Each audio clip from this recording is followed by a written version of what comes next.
каква работа в Гърция, Василев? За лодката... Да взимаш биткоините?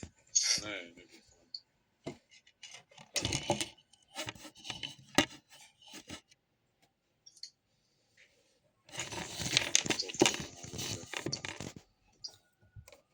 Той тук има лодки. В България, ти ли си? Къде ходите в България? Раптур! Let's go! Раптур! Единственото място в България, където ме е харесвало, са, може би, два места. Не знам, ние доста често, почти всяка година, ние два пъти ходим на море, в принцип. В България ходим по море.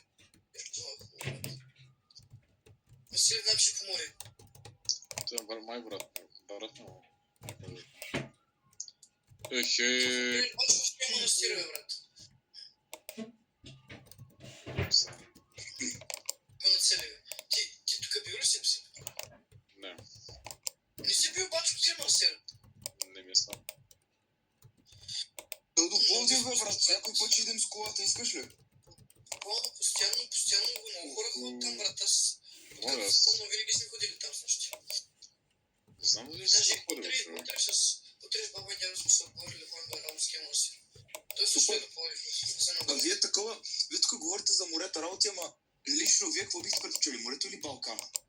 Морето много ясно. До Балкан. Аз съм Балкан също. Твърдо. Аз обичам повече басейн. Василев, напиши по море, брат. Да, аз съм Василев. Свикнал съм на басейн, защото тук имам 3 басейна в нас. Брата, така, аз съм свикнал да съм басейн, защото може би всяко лято съм, всеки ден, така е, всеки уикенд съм на басейн. Човек, аз не хода... Какво е това, бе? Това по море ли е, брат? Не, брат, точно тук съм. Ето по море. Как го нацели точно това, бе? Мале, колко е тъв по море.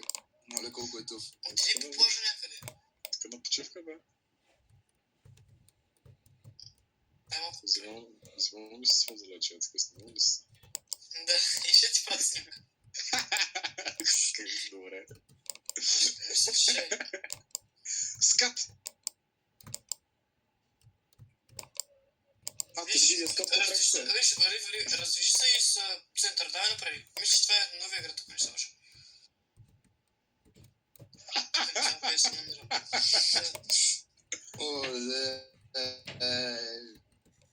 Тук, това е новия град, това е много хубаво, виж.